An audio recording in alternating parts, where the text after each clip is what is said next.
সারা দেশে করোনা টিকা প্রয়োগ শুরু কাল, নিবন্ধন জটিলতা ও ভীতি দূর করতে সঠিক প্রচারণার তাগিদ।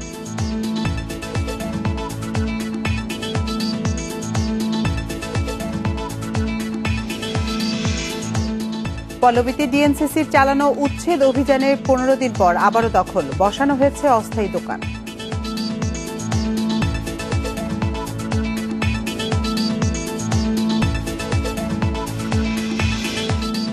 উত্তরের 4 জেলায় ঘর পাচ্ছে সাঁওতাল, পাটনি সহ বান ও নৃগোষ্ঠীর ৩,৫০০ পরিবার, মুজিব বর্ষের উপহার।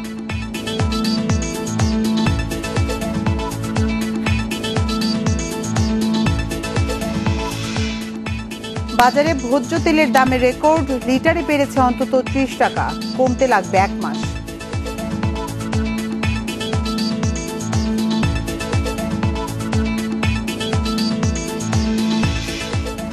করোনায় ৮০,০০০ কোটি টাকা লোকসান, দেশের 5 তারকা হোটেলগুলোর ব্যবসা টিকিয়ে রাখায় এখন চ্যালেঞ্জ।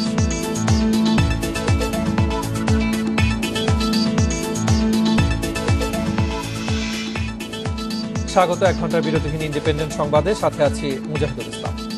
আমি আছি আতিফা আঞ্জুমান। শিরোনাম শুনছিলেন এতক্ষণ, চলে যাচ্ছি পুরো খবরে। সারা দেশে করোনার টিকা দেয়া শুরু হচ্ছে রোববার। সেজন্য ঢাকা উত্তর সিটি কর্পোরেশনকে 2,52,000 ভ্যাকসিন দিয়েছে স্বাস্থ্য অধিদপ্তর। দক্ষিণ সিটি কর্পোরেশন পাচ্ছে শনিবার। এদিকে শুক্রবার দুপুর পর্যন্ত টিকার জন্য অনলাইনে আবেদন এসেছে 2 লাখ। 2 ধাপে এরই মধ্যে দেশে করোনার টিকা এসেছে 70 লাখ।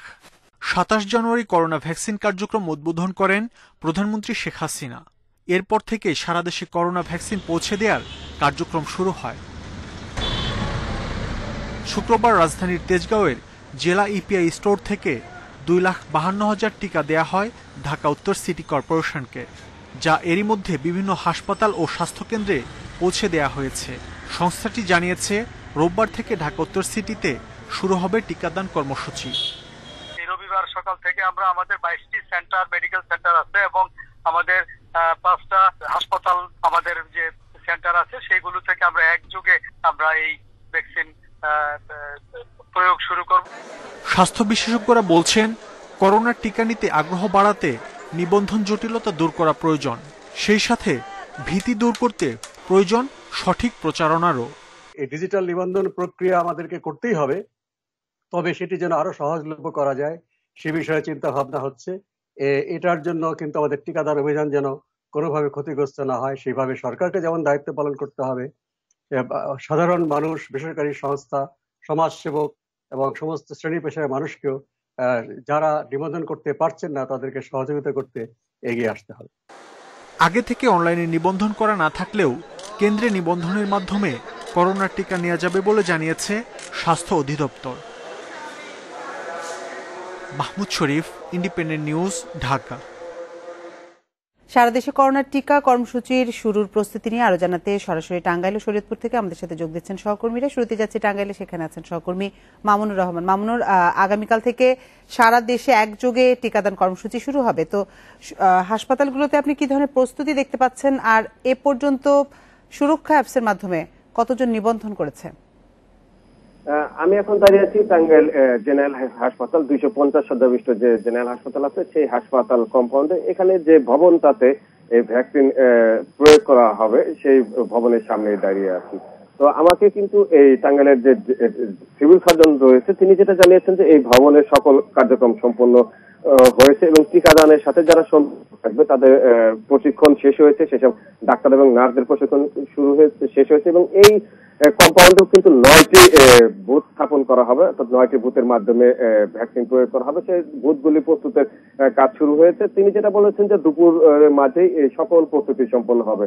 আর আগামীকালকে যখন স্বাস্থ্যমন্ত্রীকে ভিডিও কনফারেন্সের মাধ্যমে এই ভ্যাকসিন প্রয়োগ শুরু করবে, উদ্বোধন করবে, তখন থেকে কিন্তু জেলার এই ভ্যাকসিনগুলি প্রয়োগ করা শুরু হবে। আপনি জানেন যে এই জেলাতে প্রায় 1,20,000 ডোজ করোনা ভ্যাকসিন কিন্তু এসে পৌঁছেছে এবং সকল ভ্যাকসিনই কিন্তু উপজেলা পর্যায়ে, উপজেলা ভিত্তিক যে চাহিদা ছিল বা উপজেলা ভিত্তিক যে বরাদ্দ ছিল সেই উপজেলা পর্যায়ে চলে গেছে এবং সেখানে সুরক্ষা জাতীয় সুরক্ষা যে অ্যাপ রয়েছে সেখানে কিন্তু অনেক আবেদন করেছে। আমরা গত 2 দিন আগে জানতে পেরেছি 17,000 উপরে কিন্তু আবেদন করেছে এবং প্রতিদিনে আবেদন করছে। আর এই আবেদন বাড়ানোর জন্য কিন্তু জেলা স্বাস্থ্য বিভাগের পক্ষ থেকে প্রচার প্রচারণা করার চেষ্টা করছে। তারা তাদের ওয়েবসাইটে কাজ করছে, অনলাইনে কাজ করছে।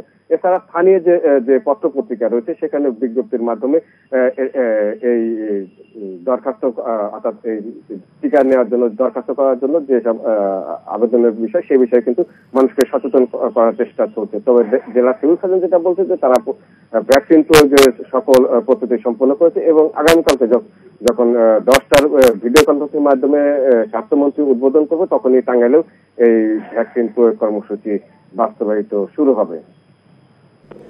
মামুন, আপনি সাথেই থাকুন। এবার আমরা যাব শরীয়তপুরে, সেখানে আছেন সহকর্মী নুরুল আমিন।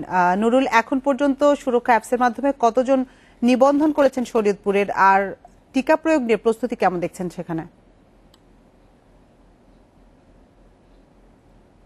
নিবন্ধনের প্রক্রিয়া শরীয়তপুরে কিন্তু আমরা যতটুকু সর্বশেষ স্বাস্থ্য বিভাগ থেকে জানতে পেরেছি এখানে প্রায় 4,000 মতো মানুষ যারা এরই মধ্যে সুরক্ষা অ্যাপসের মাধ্যমে নিবন্ধন করতে সক্ষম হয়েছে। এর বাইরেও জেলা পর্যায়ে নিবন্ধন প্রক্রিয়াকে আরো ত্বরান্বিত করার জন্য প্রতিটি উপজেলায় এই নিবন্ধন সংক্রান্ত 2টি করে বুথ স্থাপন করা হয়েছে। যে সকল বুথে এসে যারা নিবন্ধন প্রক্রিয়াটি সঠিকভাবে বুঝতে পারেন না বা যাদের এই বিষয়টা একটু জটিল মনে হয় তাদের জন্য মূলত এই বুথগুলি স্থাপন করা হয়েছে এবং স্বাস্থ্য বিভাগ জেলা প্রশাসনের পক্ষ থেকে এই সকল বুথে মানুষ যারা আছে তাদেরকে নিবন্ধন করিয়ে দেওয়া হচ্ছে এবং নিবন্ধন কিভাবে করতে হবে সেই সংক্রান্ত বিভিন্ন বিষয়ে তাদেরকে পরামর্শ দেওয়া হচ্ছে। আমি এই মুহূর্তে রয়েছি শরীয়তপুর সদর উপজেলা 100 শয্যার যে সদর হাসপাতালটি রয়েছে সেই হাসপাতালে। এখানে আমরা যেই নিবন্ধন বুথটি করা হয়েছে সেই বুথের সামনেই আমি রয়েছি। সেখানে সকাল 10টা থেকে এখানে নিবন্ধন প্রক্রিয়াটি শুরু হবে। এরই মধ্যে নিবন্ধন প্রক্রিয়ার সাথে যারা জড়িত তারা এখানে এসেছেন এবং যারা নিবন্ধন করবেন তাদের নিবন্ধনের জন্য যে প্রয়োজনীয় কার্যক্রম সেটি শুরু করার প্রস্তুতি তারা নিচ্ছেন। আর আমি কিছুক্ষণ আগে কথা বলেছিলাম শরীয়তপুরের সিভিল সার্জন আব্দুল্লাহ আল মুরাদের সাথে। তিনি আমাদেরকে জানিয়েছেন যে শরীয়তপুরে 75টি টিকা দান কেন্দ্র এরই মধ্যে সম্পূর্ণরূপে প্রস্তুত রাখা হয়েছে। প্রতিটি ইউনিয়ন এবং পৌরসভায় এই সকল টিমগুলি কাজ করবে এবং প্রতিটি টিকা কেন্দ্রে 6 জন করে 2 জন ভ্যাকসিনেটর এবং 4 জন ভলান্টিয়ার কাজ করবে। আর প্রাথমিকভাবে শরীয়তপুর সদর হাসপাতালে 8টি টিম কাজ করবে এবং প্রতিটি উপজেলা স্বাস্থ্য কমপ্লেক্সে 3টি করে টিম কাজ করবে, এমনটাই কিন্তু স্বাস্থ্য বিভাগের পক্ষ থেকে আমাদেরকে জানানো হয়েছে। আর যেই ভ্যাকসিন এরই মধ্যে শরীয়তপুরে শেষে পৌঁছেছে সেই ভ্যাকসিনগুলি আজ দুপুর নাগাদ প্রতিটি উপজেলায় যে ILR স্থাপন করা হয়েছে সেই ILR এ প্রেরণ করা হবে এবং আগামীকাল সকাল থেকেই এই ভ্যাকসিন মানুষের শরীরে প্রয়োগ করা হবে, এমনটাই কিন্তু আমাদেরকে জেলা সিভিল সার্জন কার্যালয় থেকে জানানো হয়েছে। তো সব মিলিয়ে বলা যাচ্ছে টিকা প্রয়োগের জন্য সব প্রস্তুতি শেষ করে রেখেছে শরীয়তপুরের স্বাস্থ্য বিভাগ এবং আগামীকাল সকাল থেকে এই টিকা প্রয়োগ শুরু হবে মানবদেহে। এই ছিল আমার কাছে শরীয়তপুর থেকে টিকা প্রয়োগের সবশেষ তথ্য। টাঙ্গাইল এবং শরীয়তপুর থেকে জানাচ্ছিলেন আমাদের সহকর্মীরা। মিরপুরের পল্লবীতে চালানো উচ্ছেদ অভিযানে কোনো ফল আসেনি। 15 দিন না পেরুতে আবারও ফিরেছে দখলদার। বসানো হয়েছে অস্থায়ী দোকান, তবে ডিএনসিসির প্রধান নির্বাহী কর্মকর্তা বলছেন দখলদারদের আবারও উচ্ছেদ করা হবে। গেল 21 থেকে 23 জানুয়ারি মিরপুরের পল্লবীতে রাস্তা দখল করে গড়ে তোলা বহুতল ভবন সহ বিভিন্ন স্থাপনা ভেঙে দেয় ঢাকা উত্তর সিটি কর্পোরেশন। এ সময় মেয়র আতিকুল ইসলাম জানিয়েছিলেন এই জায়গায় 60 থেকে 75 ফুট চওড়া রাস্তা হবে। উচ্ছেদের পর থাকবে নজরদারি। অবৈধদের বিরুদ্ধে জিরো টলারেন্স, সেই জিরো টলারেন্সও কিন্তু আমরা শুরু করেছি। 15 দিন পরের চিত্র এটি। উচ্ছেদ করা জায়গাতে আবারও বসানো হচ্ছে দোকানপাট। প্রতিদিনই বাড়ছে দখলের পরিমাণ। স্থানীয়রা বলছেন প্রথমে বসানো হয় অস্থায়ী দোকান, এরপর নজরদারি না থাকার সুযোগে তা চলে যায় স্থায়ী দখলে। সিটি কর্পোরেশন তো আর আমরা দেখি নাই, ভাঙার পরে আর আসে নাই, আর দেখিও নাই, মানে ওই ভাঙা দেওয়ার পরে। অবশ্যই নাই, সেরকম কোনো নজরদারি আমাদের চোখে পড়েনি।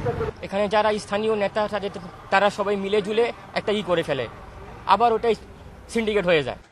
অবৈধ দখলদাররাও বলছেন উচ্ছেদের পর সেখানে যাননি ডিএনসিসির কোনো কর্মী, যে কারণে অনেকটা নিরাপদেই চালিয়ে যাচ্ছেন ব্যবসা।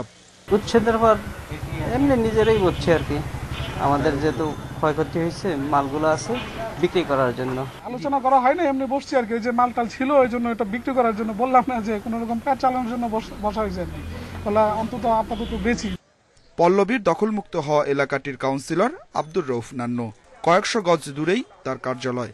এরই মধ্যে ওই জায়গা আবার দখল হলেও কোনো পদক্ষেপ নেই তার। তবে ডিএনসিসির প্রধান নির্বাহী কর্মকর্তা বলছেন, পল্লবীতে রাস্তা নির্মাণের জন্য ৩০ কোটি টাকা বরাদ্দ হয়েছে। দখলদারদের বিরুদ্ধে আবারও অভিযান চালানো হবে। দখল যদি হয়ে থাকে তাহলে আমরা সেটা আবার উচ্ছেদ করব। আমার রাস্তার উপরে দখল করা, কাউকে আবার পুনরায় দখল করার সুযোগ নেই। আপনি জানেন যে আমাদের নগরবাসীর সুবিধার জন্য আমরা এই কাজগুলো করি।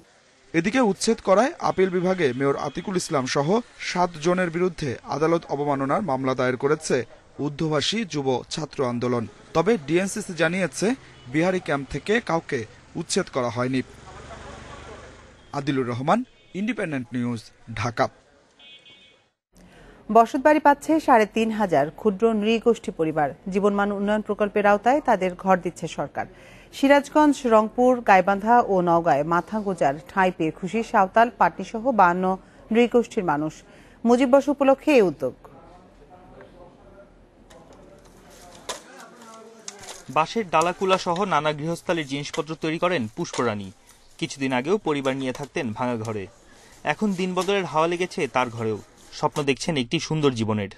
কাজ করতে পারি নাই, পানি পড়ছে, উঠি বসে আছে, কাজ করি পারি নাই, আর এখন কাজ করতে পারি। রংপুরের ঘানিরামপুরে পাটনি সম্প্রদায়ের 25টি পরিবার ঘর পেয়ে ঘুরে দাঁড়ানোর চেষ্টায় ব্যস্ত। বাঁশের পণ্য তৈরি করে জীবন সচলের চেষ্টা করছে তারা। পেটের কর্ম করবো, খাবো না ঘর বাড়ি বানাবো। প্রধানমন্ত্রী দিয়ে আমার ঘরটা ভালোই দিচ্ছে আমাদের। সামাজিকভাবে পিছিয়ে ছিল সিরাজগঞ্জের উল্লাপাড়ার রবিদাস সম্প্রদায়ের মানুষেরাও। তাদেরই একজন মদন দাস। প্রধানমন্ত্রীর উপহার তাদের বেঁচে থাকার অনুপ্রেরণা জুগিয়েছে। টিন কেটে ঘরে ঢুকতো, এখন তো সেটা তো ভয় নাই। এখন টিন কেটে ঢোকার জন্য ভস করে এক ঘরের মধ্যে মেয়ে 5টা মেয়ে, আমি বাজার থাকি। দৃষ্টিনন্দন এই ছবি গাইবান্ধার গোবিন্দগঞ্জের। সমতল এই ভূমিতে বাস করে সাঁওতালরা। মাটির ঘরের বদলে সরকার তাদের গড়ে দিচ্ছে পাকা ঘর। চালের ঘর আসলো, এটা ভালো করবা গেলে ওটা পানি পড়ে, ওটা ভালো করবা গেলে ওটা পানি পড়ে, এই অবস্থায় এখন। আর এখন তো ওই পানি পড়বে না, এখন ভালো হয়েছে। মুজিব বর্ষে পর্যায়ক্রমে ৩,৫০০ ক্ষুদ্র নৃগোষ্ঠী মানুষকে ঘর উপহার দেবেন প্রধানমন্ত্রী, যা সরাসরি দেখভাল করছে প্রধানমন্ত্রীর কার্যালয়। মুজিব শতবর্ষ উপলক্ষে এই কর্মসূচির আওতায় প্রধানমন্ত্রীর কার্যালয়ের তত্ত্বাবধানে ৩,৫০০ পরিবার যারা প্লেইন ল্যান্ডে বসবাস করছে, ক্ষুদ্র নৃগোষ্ঠীর জনগণকে গৃহ দেওয়া হচ্ছে। সমাজের মূলধারার সাথে যুক্ত করতে এসব গোষ্ঠীর সন্তানদের শিক্ষিত করে তুলতে উপবৃত্তির ব্যবস্থাও করা হয়েছে। যুগের পর যুগ এই ঘরগুলোতে বসবাস করত সমতল ভূমিতে থাকা সাঁওতালরা। সরকারের পক্ষ থেকে তাদের জন্য নিশ্চিত করা হয়েছে পাকা ঘর। তারা মনে করছেন শুধুমাত্র পাকা ঘর নিশ্চিত নয়, তারা চান সুনির্দিষ্ট কর্মব্যবস্থা। বন ইবনে কামাল, ইন্ডিপেন্ডেন্ট নিউজ, গোবিন্দগঞ্জ, গাইবান্ধা। ভেজাল মদের মতো এবার আতঙ্ক নকল ইয়াবা নিয়ে। এসব সেবনে বিষক্রিয়া তাৎক্ষণিক মৃত্যু হতে পারে। সম্প্রতি কেন্দ্রীয় পরীক্ষাগারে বেশ কয়েকটি নমুনা পরীক্ষায় এর প্রমাণ পেয়েছে মাদকদ্রব্য নিয়ন্ত্রণ অধিদপ্তর। মাদক সেবীদের বড় অংশই এখন ইয়াবায় আসক্ত। আইন শৃঙ্খলা বাহিনীর অভিযানে জব্দ মাদকের অর্ধেকই এই মাদক। মাদকদ্রব্য নিয়ন্ত্রণ অধিদপ্তরের কেন্দ্রীয় পরীক্ষাগারে দেখা গেছে ইয়াবা বলে বিক্রি হচ্ছে জন্ম নিয়ন্ত্রণ পিল। এছাড়াও এতে পাওয়া যাচ্ছে নানা বিষাক্ত উপাদান। প্রধান পরীক্ষক ডাক্তার দুলাল কৃষ্ণ সাহা বলছে, এসবে উদ্দীপনা তৈরি না হওয়ায় একাধিক ইয়াবা সেবন করে মাদকাসক্ত, আর এতেই বাড়ে তাৎক্ষণিক মৃত্যুর ঝুঁকি। যদি বেশি পরিমাণ ভেজাল অপদ্রব্য থাকে, সেই এটা যদি আমাদের শরীর যদি সেটাকে অ্যাবজর্ব না করতে পারে, তাৎক্ষণিক মৃত্যু হইতে পারে, কারণ লেথাল ডোজ আছে। এই অপদ্রব্যের মধ্যে হাজার রকম অপদ্রব্য মিশ্রিত থাকে, আমরা জানি না, যেটা আমাদের শরীর অ্যাবজর্ব করতে পারবে না, কিডনি হতে পারবে না। কারণ এর ভিতরে যদি সে ভুল করে আর্সেনিক দেয়, সে তো সাপের বিষের মতো পয়জন, সে তো মানে আমাদের রক্তের WBC প্লেটেট ভেঙে যাবে, তখন তো মানুষ বাঁচবে না। বিশেষজ্ঞরা বলছেন, একটি নকল ইয়াবা তৈরিতে খরচ 2 থেকে 3 টাকা। মুনাফার লোভে নানা রাসায়নিকে তৈরি ট্যাবলেটকে ইয়াবার রূপ দিচ্ছে মাদক ব্যবসায়ীরা।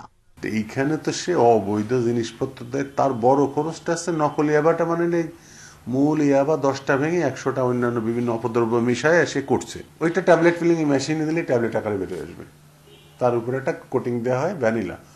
ইয়াবা সেবনে হৃদযন্ত্র, ফুসফুস, লিভার থেকে শুরু করে কিডনি অকেজো হয়ে পড়তে পারে। আছে লিভার সিরোসিস থেকে ক্যান্সার হওয়ার ঝুঁকি। Khaled Raihan, independent news, Dhaka. আপনারা দেখছেন 1 ঘন্টার বিরতিহীন ইন্ডিপেন্ডেন্ট সংবাদ। সংবাদে আরো যা থাকছে। লক্ষ্মীপুরের 58 ইউনিয়নের সার্ভার জটিলতা, 2 মাস ধরে সব ধরনের অনলাইন নিবন্ধন বন্ধ, ভোগান্তিতে সেবা গ্রহীতারা।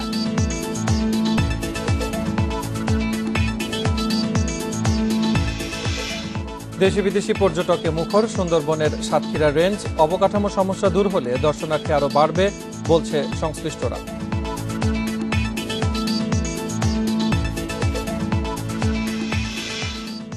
গাজীপুরে একটি রিসোর্টে বিষাক্ত মদ পানে 3 জন মৃত্যুর ঘটনায় একজনকে গ্রেপ্তার করা হয়েছে। রাজধানীর নিকুঞ্জ এলাকায় অভিযান চালিয়ে মদ সরবরাহের অভিযোগে জাহিদ মৃধাকে গ্রেপ্তার করেছে জেলা গোয়েন্দা পুলিশ। দুপুরে পুলিশ সুপার কার্যালয়ে এক সংবাদ সম্মেলনে এসব তথ্য জানান ভারপ্রাপ্ত পুলিশ সুপার AK-M জহিরুল ইসলাম। 1 ফেব্রুয়ারি বিষাক্ত মদ পানে নিহতের ঘটনায় অজ্ঞাতদের আসামি করে মামলা করে পুলিশ। 28 জানুয়ারি ঢাকার একটি সংস্থার 43 জন কর্মকর্তা শ্রীপুরের রিসোর্টে আসেন। সেখানে মদ পানে অসুস্থ হয়ে ঢাকার বিভিন্ন হাসপাতালে ভর্তি হন প্রায় 16 জন। পরে চিকিৎসাধীন অবস্থায় মারা যান 3 জন। বগুড়ায় বিষাক্ত মদ পানে মৃত্যুর ঘটনায় 4 আসামিকে আরও 3 দিন করে রিমান্ডে দিয়েছে আদালত। বগুড়ার জুডিশিয়াল ম্যাজিস্ট্রেট ওমর ফারুক এই আদেশ দেন।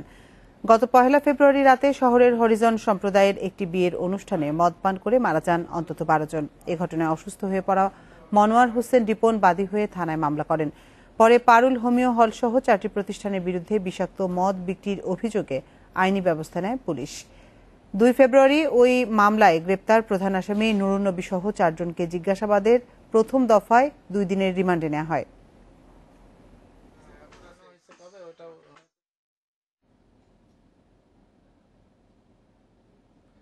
রাজধানীর ইউল্যাবের শিক্ষার্থীর মৃত্যুর মামলায় ওই শিক্ষার্থীর বান্ধবী ফারজানা জামান নেহার 5 দিনের রিমান্ড মঞ্জুর করেছে আদালত।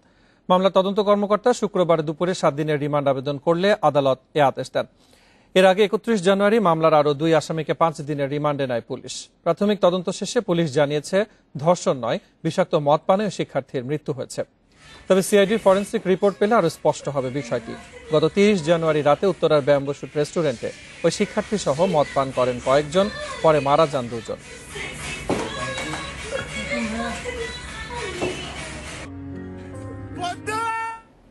প্রায় 28 ঘন্টা পর সারা দেশের সঙ্গে সিলেটের রেল যোগাযোগ স্বাভাবিক হয়েছে। সকাল 6:15টার দিকে ঢাকার উদ্দেশ্যে ছেড়ে যায় কালনী এক্সপ্রেস। গতরাত 4টায় দীর্ঘ সময়ের প্রচেষ্টায় রেল লাইন স্বাভাবিক করতে সক্ষম হয় উদ্ধারকারী দল। বৃহস্পতিবার রাত 1টায় ফেঞ্চুগঞ্জ উপজেলার মাইজগাঁওয়ে তেলবাহী ট্রেনের 7টি বগি লাইনচ্যুত হয়ে সিলেটের সাথে সারা দেশের রেল যোগাযোগ বন্ধ হয়ে যায়। এ সময় তেল ছড়িয়ে ছিটিয়ে পড়তে থাকে। দুর্ঘটনা কবলিত তেলের বগি উদ্ধারে শুক্রবার সকালে আখাউড়া থেকে উদ্ধারকারী দল ঘটনাস্থলে পৌঁছে কাজ শুরু করে। 28 ঘন্টার প্রচেষ্টায় রাত 4টায় রেললাইন স্বাভাবিক হয়। তবে তেলবাহী ওয়াগনগুলো এখনও ঘটনাস্থলের পাশেই রয়েছে। এ ঘটনায় ক্ষতিগ্রস্ত হয় 300 মিটার রেললাইন।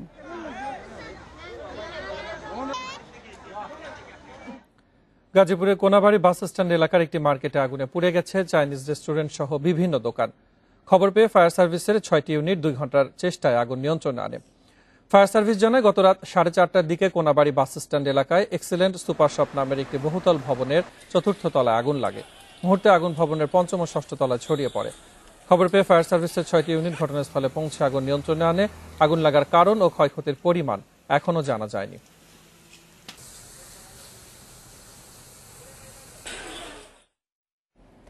দেড় মাসে ভোজ্য তেলের দাম বেড়েছে লিটারে 30 থেকে 35 টাকা। প্রতিদিনই দাম বাড়ায় তা অতীতের সব রেকর্ড ছাড়িয়ে গেছে বলে জানিয়েছেন ব্যবসায়ীরা। আমদানিকারকদের দাবি, বিশ্ববাজারে দাম বাড়াতে খুচরায় এ প্রভাব পড়েছে। এ অবস্থা চলতে পারে আরও অন্তত 1 মাস।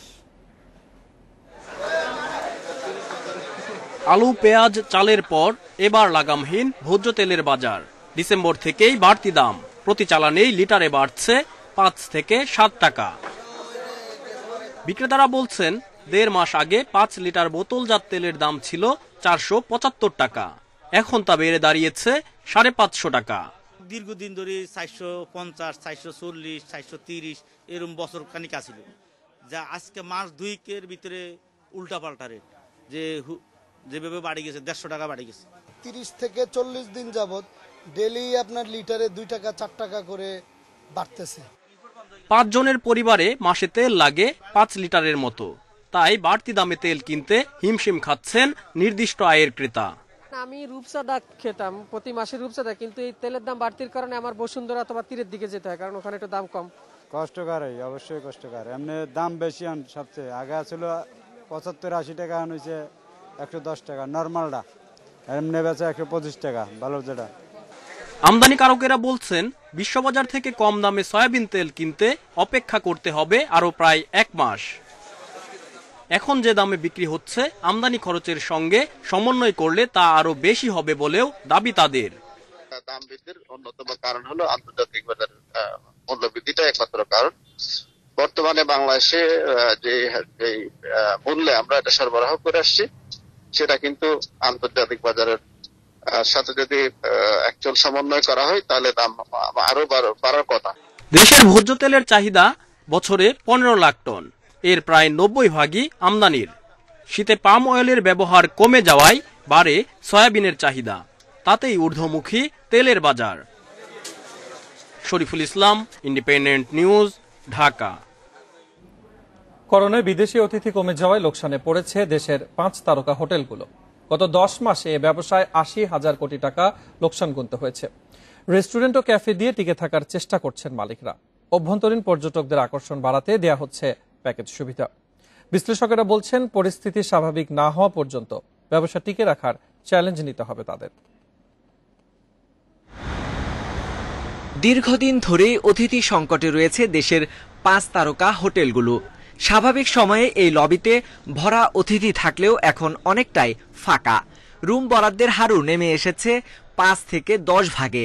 তবে রক্ষণাবেক্ষণের কাজ চলমান থাকায় ব্যাপক লোকসান গুনতে হচ্ছে এ খাতের ব্যবসায়ীদের। স্বাভাবিক সময়ে রাজধানীর এই তারকা হোটেলে প্রতিদিন গড়ে 80 ভাগের বেশি অতিথি থাকলেও করোনায় তা শূন্যের কোটায়। এমন পরিস্থিতিতে ব্যবসা টিকিয়ে রাখতে তাই গুরুত্ব দেয়া হচ্ছে বলরুম ভাড়া, ক্যাফে সার্ভিস দেয়া সহ নানা উদ্যোগ।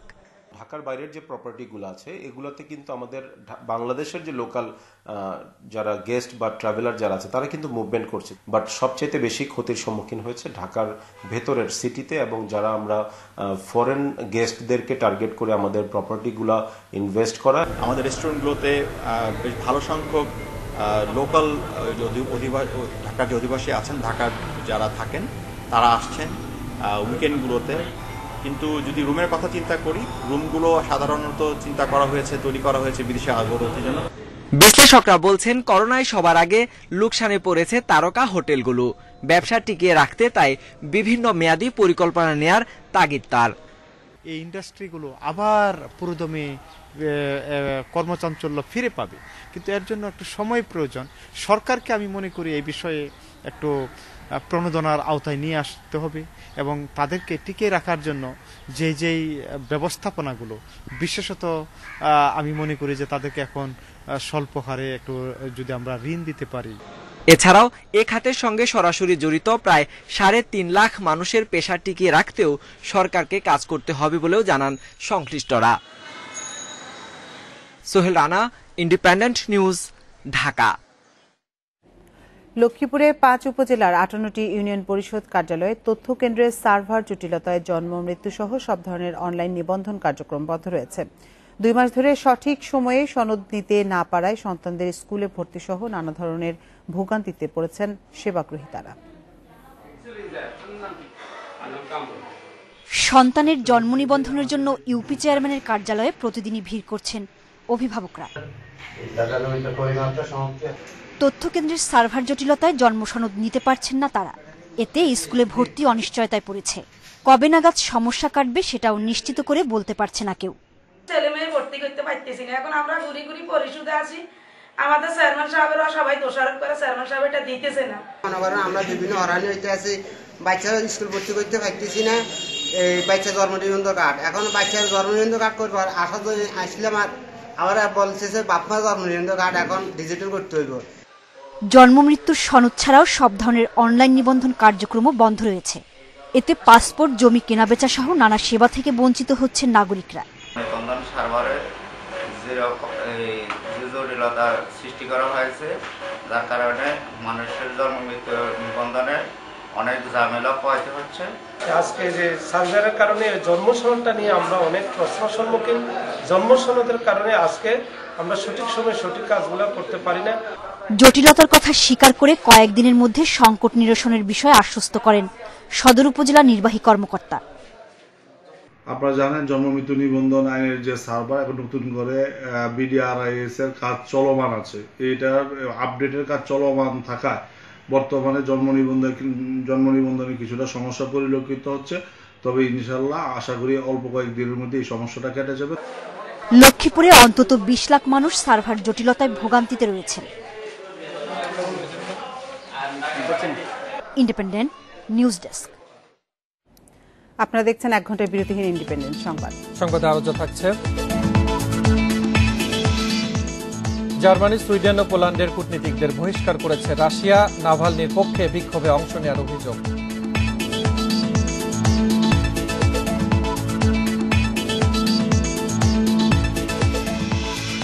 অস্বস্তি দূর করে চট্টগ্রাম টেস্টের 4র্থ দিনে বড় লিডের আসা টাইগারদের জয় দিয়ে শুরু করতে চায় সিরিজ।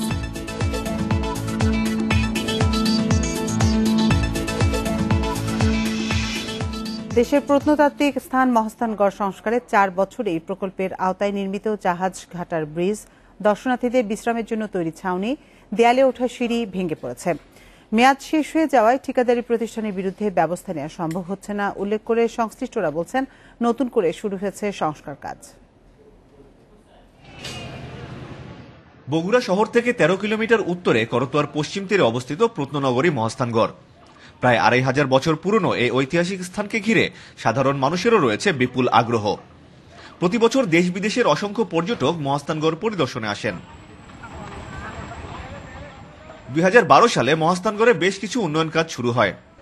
4 বছর মেয়াদী প্রকল্পের আওতায় জাদুঘরের শোকেস, দুর্গের দেয়ালে ওঠার সিঁড়ি, জাহাজঘাটার ব্রিজ ও দর্শনার্থীদের বিশ্রামের ছাউনি তৈরি করে ঠিকাদারি প্রতিষ্ঠান ঢালি কনস্ট্রাকশন।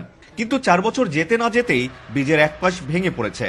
বাঁশ দিয়ে আটকে রাখা হয়েছে সিঁড়ি, ভেঙেছে যাত্রী ছাউনিগুলো। কাজের গ্যাপে কিছু ত্রুটি হয়েছে, যে ত্রুটিগুলো এখন আমার জন্য মরণ ফাঁদ হয়ে গেছে। এটাই সামনে আসছে, কিন্তু তারা চলে গিয়েছে। এখন অ্যাকচুয়ালি এটা ধরার কোনো উপায়ও নেই, আইনগতভাবে আমি ধরতে পারছি না। এর মধ্যে মহাস্থানগড় পরিদর্শনে আসেন সংস্কৃতি প্রতিমন্ত্রী। নতুন করে সংস্কার কাজ শুরু করতে প্রয়োজনীয় উদ্যোগ নেওয়া হচ্ছে বলে জানান তিনি। ছোট কিছু সংস্কার নির্দেশন দিয়ে গেলাম, ভবিষ্যতে যেন আর এরকম না হয়, মানসম্পন্ন সবকিছু নির্মাণ সামগ্রী ব্যবহার করা হয়, সে ব্যাপারে আমরা একটু সাবধান থাকবো। করোনার ধাক্কা কাটিয়ে আবারও মুখর হতে শুরু করেছে পুণ্ড্রনগরী। তাই পর্যটকদের সর্বোচ্চ সুযোগ সুবিধা নিশ্চিত করতে সব ধরনের উদ্যোগ নেওয়া হয়েছে বলছে প্রত্নতত্ত্ব বিভাগ। আমিরুল লতিফ, ইন্ডিপেন্ডেন্ট নিউজ, বগুড়া। পর্যটকে মুখর সুন্দরবনের সাতক্ষীরা রেঞ্জ। দেশি পর্যটকের পাশাপাশি বিদেশিরাও আসছেন সুন্দরবনের সৌন্দর্য উপভোগ করতে। অবকাঠামোগত সমস্যা দূর হলে দর্শনার্থী আরো বাড়বে বলে মনে করছেন অনেকে।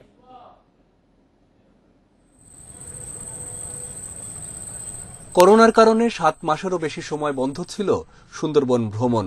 গত বছরের 1 নভেম্বর থেকে নিষেধাজ্ঞা তুলে নেয় সরকার।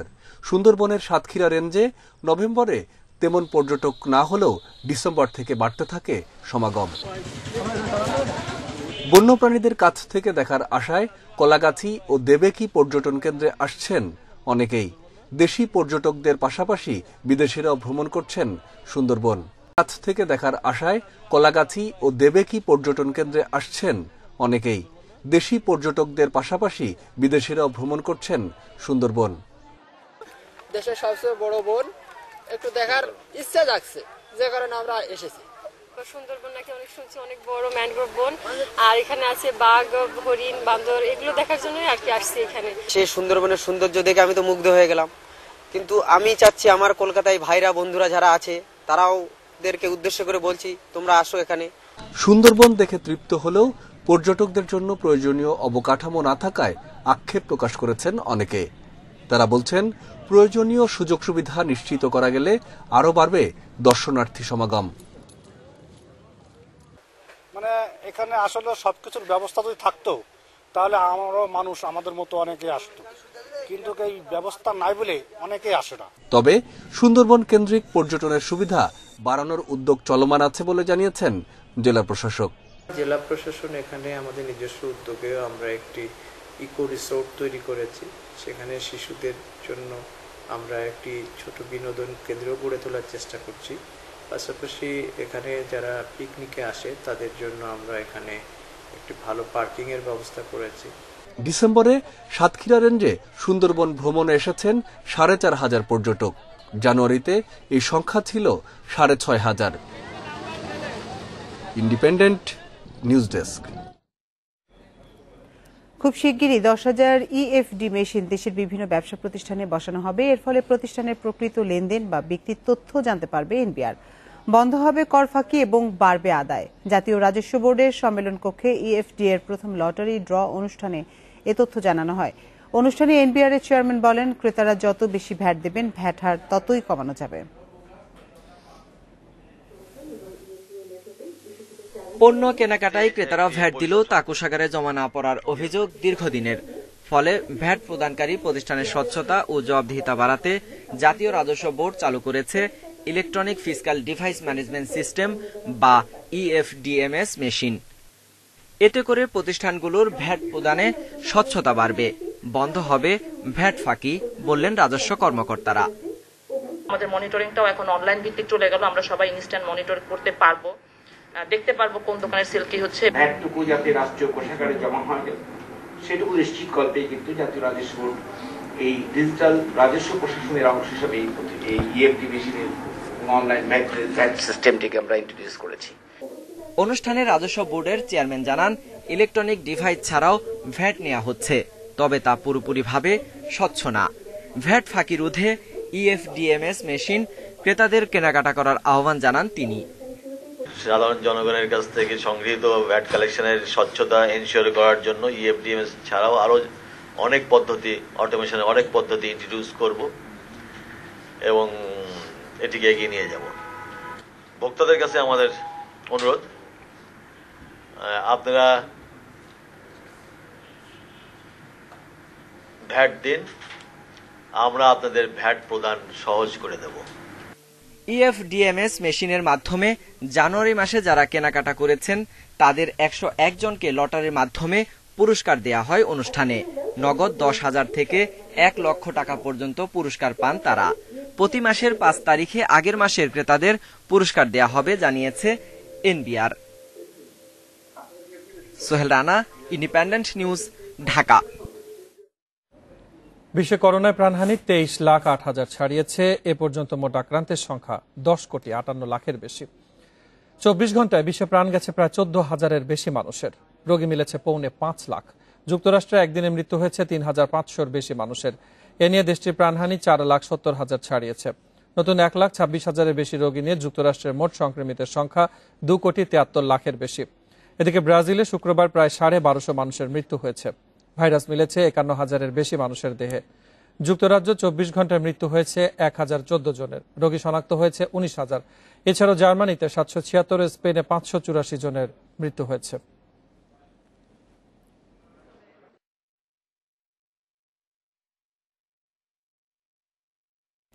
রাশিয়ার বিরোধী দলীয় নেতা নাভালনির পক্ষ নিয়ে বিক্ষোভে অংশ নেয় জার্মানি, সুইডেন ও পোল্যান্ডের 3 কূটনীতিককে বহিষ্কার করেছে রুশ সরকার।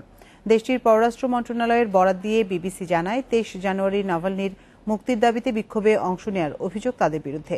প্রতিবেদনে বলা হয়, ইউরোপীয় ইউনিয়নের পররাষ্ট্র বিষয়ক প্রধান জোসেফ বোরেল শুক্রবার মস্কোতে রুশ পররাষ্ট্রমন্ত্রী সের্গেই লাভরভের সঙ্গে বৈঠকের কয়েক ঘণ্টা পর এই ঘোষণা আসে। বহিষ্কারের পর রুশ সরকারের এই সিদ্ধান্তের তীব্র সমালোচনা করেছেন জার্মান চ্যান্সেলর অ্যাঙ্গেলা মের্কেল।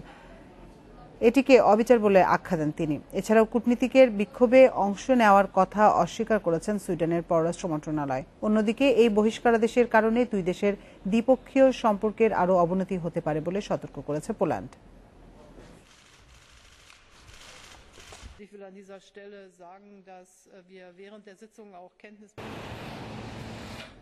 মিয়ানমারের সেনাবাহিনীর ক্ষমতা দখলের বিরুদ্ধে অসহযোগ আন্দোলন জোরদার হচ্ছে ক্রমশ। একে একে বিক্ষোভে যোগ দিয়েছে শিক্ষক, শিক্ষার্থী সহ বিভিন্ন যুব দল, সরকারি ও বেসরকারি খাতের কর্মীরা। এ পর্যন্ত আটক হয়েছে 30 বিক্ষোভকারী। এদিকে বাড়ছে আন্তর্জাতিক চাপও। সুচি সহ শীর্ষ নেতাদের মুক্তির আহ্বান জানিয়েছে জাতিসংঘ সহ বিভিন্ন দেশ। তৃতীয় দিনের মতো শুক্রবার সেনা অভ্যুত্থান বিরোধী বিক্ষোভ হয়েছে মিয়ানমারে। ইয়াঙ্গুন মান্ডেলেতে বিক্ষোভে অংশ নেন শিক্ষক শিক্ষার্থীরা। এ সময় আটক করা হয় অনেককে। বার্তা সংস্থা রয়টার্স জানিয়েছে আটককৃতদের মধ্যে অনেক কিশোর রয়েছে। এর আগে মিয়ানমারের নেত্রী অং সান সুচির ন্যাশনাল লীগ ফর ডেমোক্রেসির আরেক শীর্ষ নেতা উইনতেইনকে আটক করে সেনাবাহিনী। বৃহস্পতিবার গভীর রাতে ইয়াঙ্গুনের বাসা থেকে আটকের পর বর্তমানে পুলিশ হেফাজতে আছেন বলে জানিয়েছে এনএলডি। সেনা অভ্যুত্থানকে কেন্দ্র করে মিয়ানমার সেনাবাহিনীর ওপর ক্রমেই বাড়ছে আন্তর্জাতিক চাপ। বৃহস্পতিবার সুচি সহ শীর্ষ নেতাদের মুক্তির আহ্বান জানিয়েছে জাতিসংঘ নিরাপত্তা পরিষদ। বিবৃতিতে সরাসরি সেনা অভ্যুত্থানের কথা উল্লেখ না করলেও মিয়ানমারে গণতন্ত্র ফিরিয়ে আনার পাশাপাশি আইনের শাসন প্রতিষ্ঠার আহ্বান জানানো হয়। আবারও গণতান্ত্রিক সরকারের হাতে ক্ষমতা হস্তান্তরের আহ্বান জানিয়েছেন মার্কিন প্রেসিডেন্ট জো বাইডেন। মিয়ানমারের ওপর নতুন করে অবরোধ আরোপের বিষয়টি বিবেচনা করা হচ্ছে বলেও আভাস দিয়েছেন যুক্তরাষ্ট্রের জাতীয় নিরাপত্তা উপদেষ্টা। এদিকে মিয়ানমার ইস্যুতে আসিয়ানভুক্ত দেশগুলোর পররাষ্ট্রমন্ত্রীদের বিশেষ বৈঠকের পরিকল্পনা করছে ইন্দোনেশিয়া ও Malaysia. Nusrat Serin, Independent News. স্কুলে বাধ্যতামূলক ধর্মীয় পোশাক পরার আইন নিষিদ্ধ করা হয়েছে। শুক্রবার সংবাদ মাধ্যম বিবিসি জানায়, বুধবার এই সংক্রান্ত একটি ডিক্রিতে সই করেছে দেশটির সরকার। ডিক্রিতে সব স্কুল কর্তৃপক্ষকে 30 দিনের মধ্যে নিজ নিজ স্কুল থেকে সব ধরনের কঠোর নিয়ম তুলে নেওয়ার নির্দেশ দেওয়া হয়েছে। এছাড়াও যে সকল স্কুল এই আদেশ অমান্য করবে তাদের নিষেধাজ্ঞার মুখে পড়তে হবে বলে সতর্ক করেছে দেশটির সরকার। এর আগে খ্রিস্টান ধর্মাবলম্বী 16 বছরের এক মেয়েকে স্কুল কর্তৃপক্ষের জোর করে হিজাব পরতে বাধ্য করার একটি ভিডিও সামাজিক যোগাযোগ মাধ্যমে ভাইরাল হওয়ার পর বিশ্বজুড়ে ব্যাপক বিতর্কের সৃষ্টি হয়। এই সমালোচনার মুখেই এই সিদ্ধান্ত নিয়েছে ইন্দোনেশিয়া সরকার।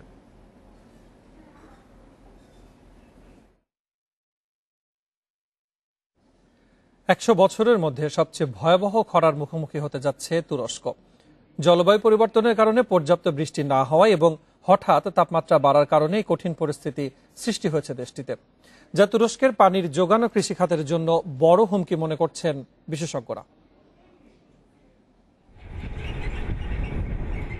বৈশ্বিক উষ্ণতা বৃদ্ধির বিরূপ প্রতিক্রিয়া দেখা দিচ্ছে বিশ্বের প্রাকৃতিক পরিবেশের উপর। ফলে খরা, দাবদাহ, অতিরিক্ত বৃষ্টিপাত, ভূপৃষ্ঠের উচ্চতা বৃদ্ধি ও বন্যার পাশাপাশি ঠিক থাকছে না বিভিন্ন মৌসুমের ধারাবাহিকতা। নানা প্রাকৃতিক দুর্যোগের মুখোমুখি হচ্ছে বিশ্ববাসী। তুরস্কে গত বছর চাহিদা অনুযায়ী বৃষ্টি না হওয়ায় এবার ভয়াবহ খরার সম্মুখীন হচ্ছে কয়েকটি বড় শহর। পাশাপাশি উদ্বেগজনক হারে তাপমাত্রা বাড়ায় শুকিয়ে যাচ্ছে নদীনালা, জলাশয়। এক পরিসংখ্যানে দেখা গেছে ইস্তানবুলের আশেপাশের জলাধারগুলোর পানির স্তর 15 বছরের মধ্যে সবচেয়ে নিচে নেমে গেছে এবার, যার মারাত্মক প্রভাব পড়েছে কৃষিখাতে।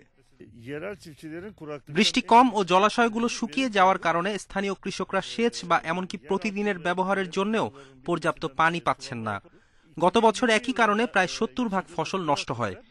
এবছর পরিস্থিতি আরো খারাপের দিকে যাচ্ছে। খরা ও পানি সংকটের কারণে তুরস্কের কৃষি নির্ভর অঞ্চল লালাপাসার কৃষকেরা চাষাবাদের কৌশল বদলাতে বাধ্য হচ্ছেন। পরিবর্তন করতে হচ্ছে বীজ রোপণের সময়ও।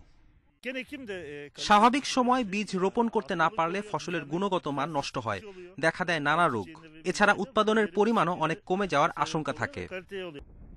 সরকারি জরিপ অনুযায়ী করোনা মহামারী বাদে বর্তমানে তুরস্কের নাগরিকদের সবচেয়ে বড় উদ্বেগের বিষয় পানি সংকট। এই পরিস্থিতি মোকাবিলায় বৃষ্টির জল সংরক্ষণ ও দেশ জুড়ে ভূগর্ভস্থ জলাধার তৈরির প্রকল্প হাতে নিয়েছে সরকার।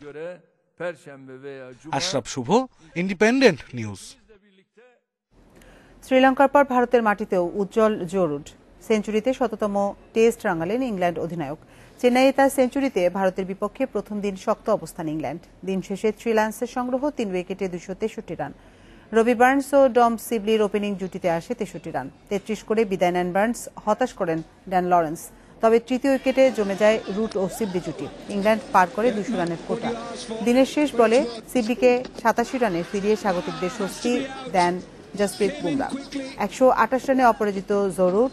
বুমরার শিকার 2 উইকেট আর আশ্বিন নেন একটি।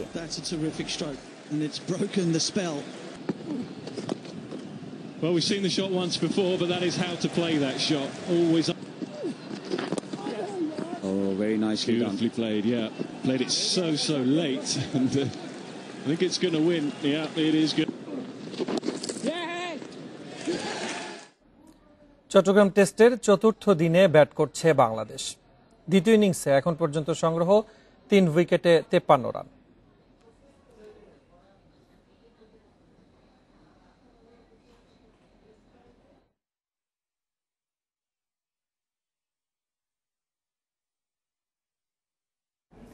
রাওয়ালপিন্ডি টেস্টে সুবিধাজনক অবস্থানে পাকিস্তান। সাউথ আফ্রিকার চেয়ে 166 রানে এগিয়ে মেন ইন গ্রিন। দ্বিতীয় দিন শেষে প্রোটিয়াদের সংগ্রহ 4 উইকেটে 104 রান। দিনের দ্বিতীয় বলে 77 করে নোকিয়ায় শিকার হন বাবর আজম। ভাঙে 123 রানের জুটি, রান আউটে কাটা পড়েন ফাওয়াদ। তবে এক প্রান্ত আগলে রান তোলেন ফাহিম আশরাফ। তার অপরাজিত 78 রানের সুবাদে 272 রানের পুঁজি পায় পাকিস্তান। জবাবে সফরকারীদের শুরুতেই চেপে ধরে স্বাগতিকরা। হাসান আলীর জোড়া শিকার এলগার ও ডারডাসন। ডুপ্লেসির প্রতিরোধ থামে 17 রানে। নুমানের ঘূর্ণির শিকার মার্করাম। দিন শেষে বাভুমা 15 ও ডি কক 24 রানে অপরাজিত আছেন।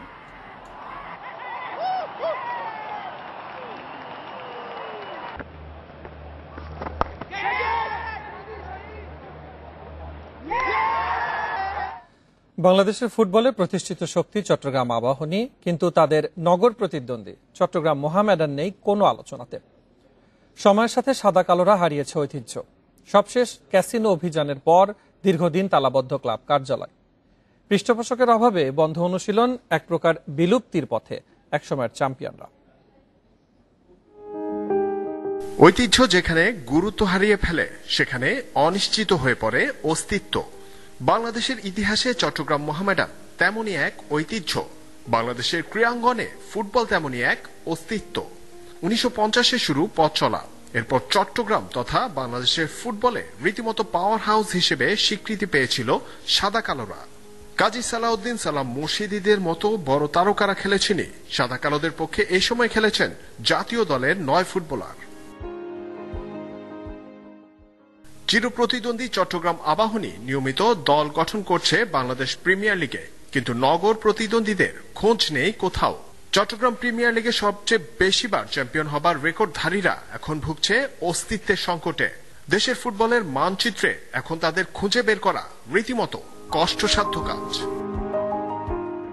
এক সময়কার চ্যাম্পিয়নদের এমন দুর্দশার পেছনে অনিয়ম আর উদাসীনতাকে কারণ হিসেবে দেখাচ্ছেন সংশ্লিষ্টরা। পরিস্থিতি আরো নাজুক হয়েছে সবশেষ ক্যাসিনো অভিযানের পর। রাজনৈতিক অংশগ্রহণ আমাদের স্পোর্টসের ক্লাবগুলোতে যে দলের যেভাবে থাকে, তাতেও একটা প্রতিক্রিয়া বা এটা একটা বিরূপ পড়েছে আমার ধারণা।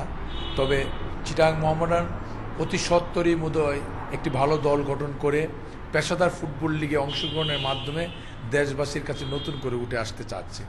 ভাবমূর্তি সংকট আর অন্যান্য জটিলতায় আস্থা হারাচ্ছে পৃষ্ঠপোষকেরা। মডার্ন স্পোর্টিং ক্লাবে যদি কেউ আর্থিক পৃষ্ঠপোষকতা করে বা মডার্ন স্পোর্টিং ক্লাবের কর্মকর্তা হিসাবে যদি জড়িয়ে যায়, সেখানে একটা ধারণা কিন্তু অনেকের একটা ভুল ধারণা, যেহেতু একটা লেপিয়ে দেওয়া হয় যে ওরা মানে বিএনপি ঘরানার। এই কারণেই মূলত আসলে আর্থিক অসচ্ছলতা মডার্নে বিরাজ করছে। অতীত অস্বীকার করে যে অগ্রগতি, সেটা কি আসলেই সামনে এগিয়ে যাওয়া? বিজ্ঞান আর আধুনিকতাতে সময় সামনে এগিয়ে যাবে, কিন্তু ঐতিহ্যের অবস্থান যে অস্তিত্বের গভীরে। বাংলাদেশ ফুটবলে সেই অস্তিত্ব রক্ষার্থেই চট্টগ্রাম মোহামেডানকে রক্ষার তাগিদ ফুটবল সংশ্লিষ্টদের। Zahirul Islam, Independent News, Chattogram. Premier league ফুটবলে বড় জয় পেয়েছে ঢাকা আবাহনী। মুক্তিযোদ্ধা সংসদকে 4-1 গোলে উড়িয়ে দিয়েছে আকাশী নীল। আরেক ম্যাচে চট্টগ্রাম আবাহনীর বিপক্ষে 1-0 গোলের জয় পেয়েছে বসুন্ধরা কিংস। বঙ্গবন্ধু স্টেডিয়ামে শুরুতে মাসি সাইঘানির গোলে লিড নেয় আবাহনী। প্রথমার্ধের শেষ দিকে লিড দ্বিগুণ করেন সোহেল রানা। 53 মিনিটে নিজের জোড়া পূরণ করেন সাইঘানি। মুক্তিযোদ্ধা 1 গোল শোধ দিলেও ম্যাচে ফেরা হয়নি। উল্টো 76 মিনিটে আরও 1 গোল হজমে হতাশা বাড়ে মুক্তিযোদ্ধার। বড় জয়ে টেবিলের 2-এ উঠেছে আবাহনী। বদলি ফুটবলার মাঠে নেমে আবাহনী জার্সিতে কর্নারটা নিয়েছেন, হেড করার ভালো সুযোগ এবং আপন নিবাস, শুরু থেকে শেষ পর্যন্ত যার ভালোবাসায় মোড়া। 10 বছর আগে শুরু হয়েছিল পথ চলা, এরপর থেকে রাজধানীর উত্তরখানে এটি চলছিল ব্যক্তি অনুদানে। তবে করোনার কারণে প্রায় বন্ধ সে সহায়তা। এখন 75 বয়োবৃদ্ধকে নিয়ে টিকে থাকার লড়াইয়ে আছে বৃদ্ধাশ্রমটি। চাইছে সরকারি বেসরকারি পর্যায়ের সহযোগিতা। কমলা, বয়স ৭০। ৩ বছর আগে জাতীয় প্রেস ক্লাবের সামনে থেকে তার ঠিকানা হয় আপন নিবাসে। মানসিক ভারসাম্যহীন, করোনার কারণে জুটছিল না ভালো খাবার, তবে আজ মিলেছে বিরিয়ানি, তাই শিশুর মতো খাচ্ছেন চেটে পুটে। দুপুরে ভালো খাবারে আনন্দিত অন্যরাও। এর সঙ্গে পরনের কাপড় আর এই শীতে পাতলা কম্বলে ঠাসাঠাসি করে থাকা এই বয়োবৃদ্ধদের অনেকেই মানসিক ভারসাম্যহীন। দু একজন কথা বললেও অনেকে নির্বাক তাকিয়ে ফেলেন চোখের জল।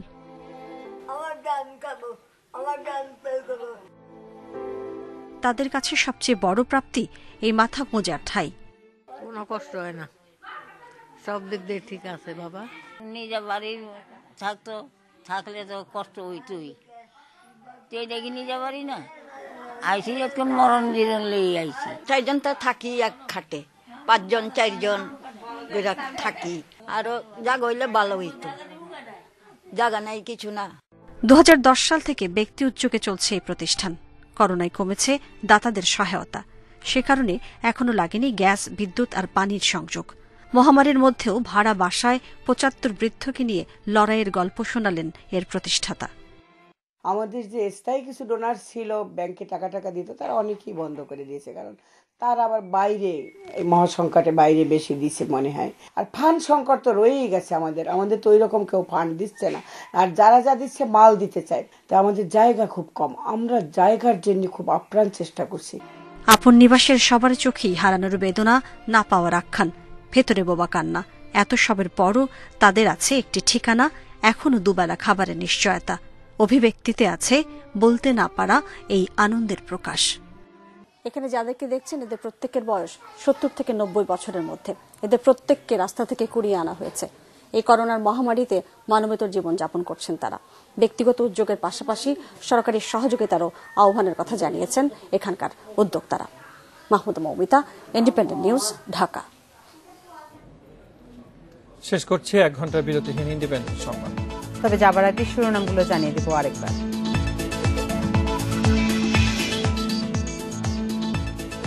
সারা দেশে করোনা টিকা প্রয়োগ শুরু কাল, নিবন্ধন জটিলতা ও ভীতি দূর করতে সঠিক প্রচারণার তাগিদ।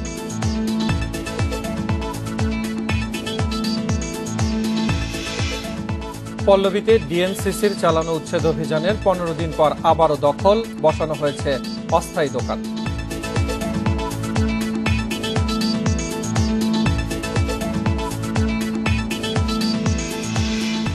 উত্তরের 4 জেলায় ঘর পাচ্ছে সাঁওতাল, পাটনি সহ 52 নৃগোষ্ঠীর 3,500 পরিবার।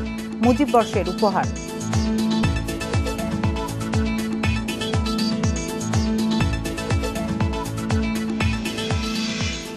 বাজারে ভোজ্য তেলের দামের রেকর্ড, লিটারে বেড়েছে অন্তত 30 টাকা, কমতে লাগবে 1 মাস।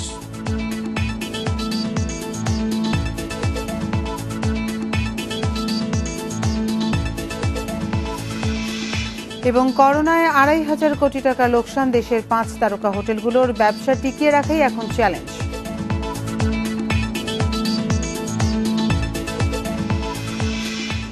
এই ছিল এখনকার সংবাদে।